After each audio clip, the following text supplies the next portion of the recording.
What's up, y'all? It's your boy Breaking Bad Boxing here with another preview and prediction. This week, we have Anthony La Princesa Olascuaga defending his WBO World Flyweight title versus Juan Carlos Camacho. Anthony Olascuaga, 9 wins, 1 loss. The 1 loss coming via way of knockout to Ken Shiro. He did take that fight on short notice, is one thing to caveat. Of his 9 wins, 6 of those coming by way of knockout. Juan Carlos Camacho, 19 wins, 1 loss. 8 of those wins coming by way of knockout for him. He is a 28-year-old helming from Puerto Rico. As we know, Anthony Olascuaga trains over in Japan, but he is an American, 26 years old as well. So this is an intriguing fight from a style that Anthony Olascuaga has a homecoming. He's coming to Vegas, fighting on a Thursday of the big festivities of the Canelo Crawford week. Is going under the radar, this fight. And La Princesa is one of my personal favorite fighters. I love the smaller weight classes. The flyweight division isn't necessarily stacked top to bottom, but it definitely has some interesting fights, as we saw with the Kyoguchi fight in Anthony Olascuaga's last fight. So let's jump into the X's and O's. Let's jump into the tape here. I'm pretty excited to watch my boy perform here.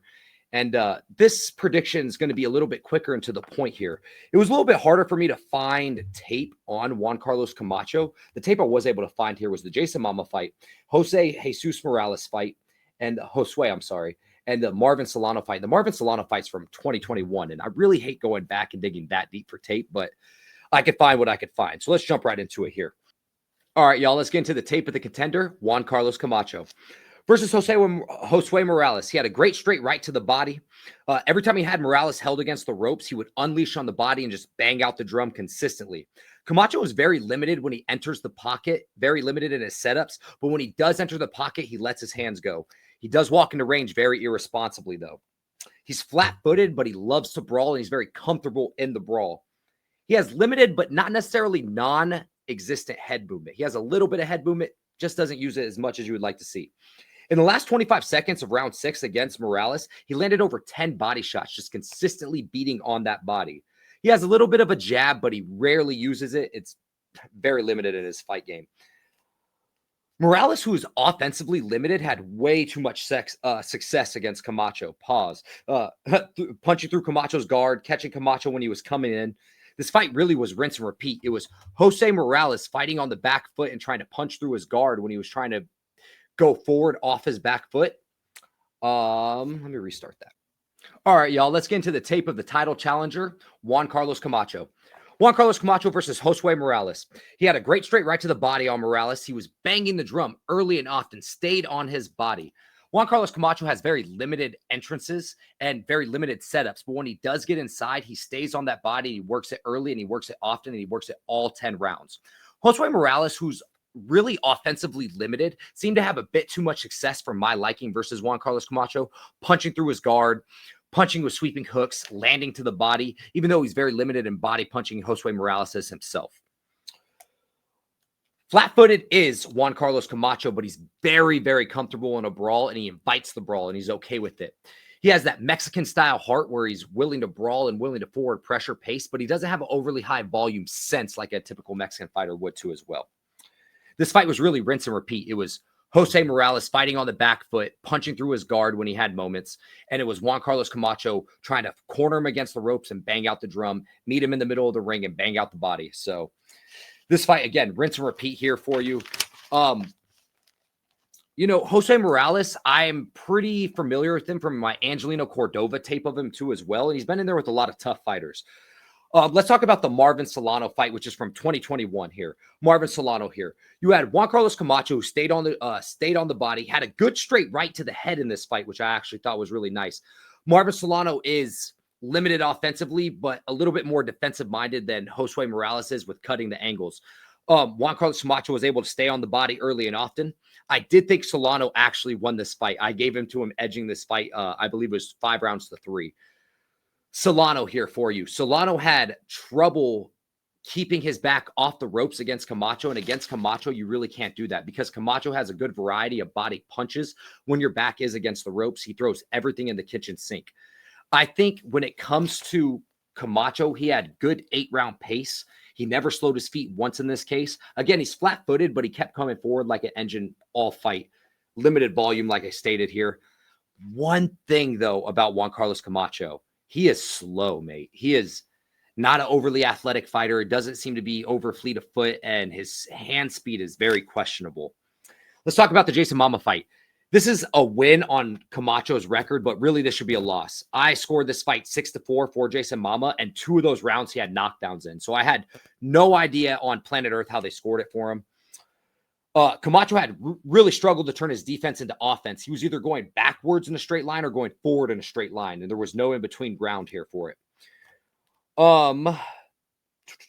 He was digging the left hook to the body of Mama all night.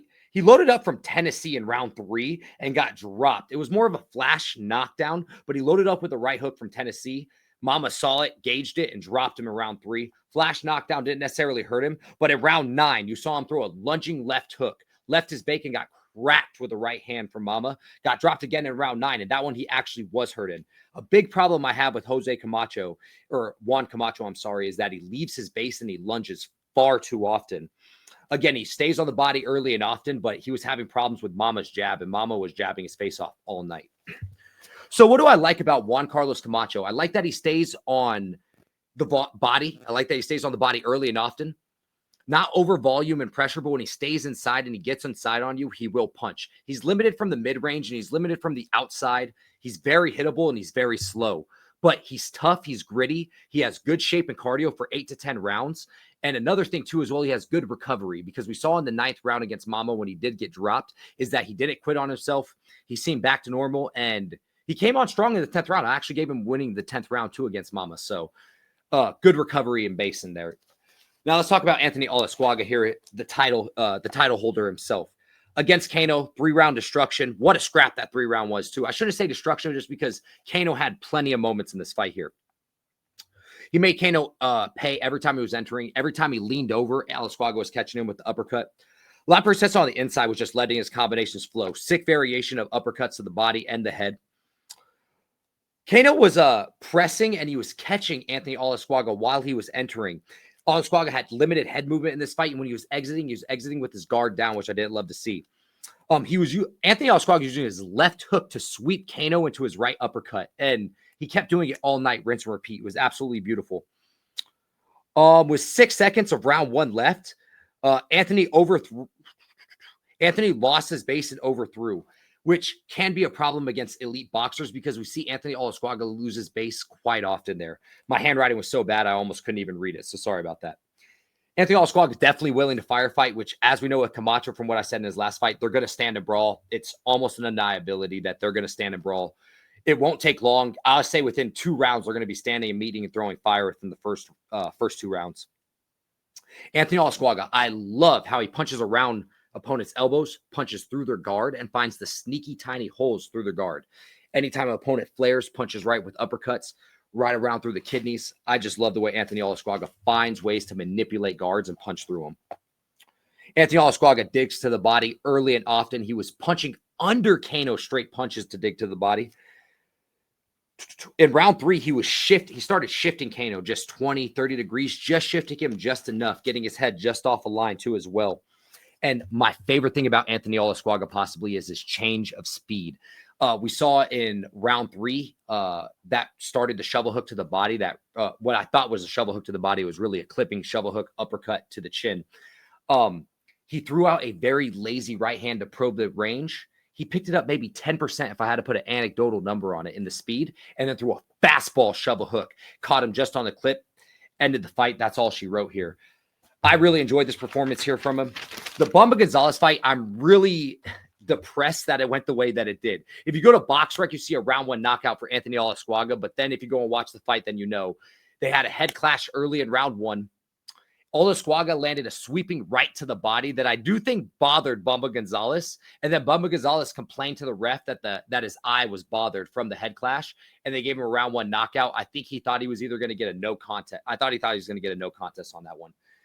The only really takeaways we can see from that fight is the fact that Olascuaga had some moments of issues of cutting off the ring, but dude, it's a minute and a half into the fight. Can't really take away too much from that. We learned a lot about Anthony Olascuaga against Kyoguchi. Pretty good 12-round cardio, man. I was impressed with his 12-round cardio. First time he ever went 12 rounds, and I think it was great to bank him. This fight is the battle of the body shots. Holy hell. Kyoguchi and Olascuaga were just banging out each other's body, beating the drum all night. You have Kayaguchi that would make him pay with an uppercut. When Kayaguchi, would lean over his own base, Olascuaga would make him pay with an uppercut. I saw some fight over fight improvement, which I love. He was dipping his levels, exiting with his guard up, exiting far more responsibly. Olascuaga, I loved how he's turning his defense into his offense and he was shooting off the back foot. He seemed to accept fighting off the back foot in round 6 because he was having so much success in neutral corners against the ropes. Come round 10, it seemed like Olascuaga's tires were flattened just a little bit. His movement was a little bit more limited.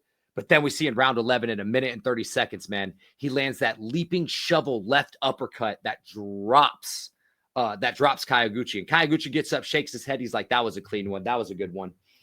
Olascuaga deals with pressure well, man. He has that killer instinct, good eyes, continues to stay on the body early and often all fight. I really like his right hand to his pull.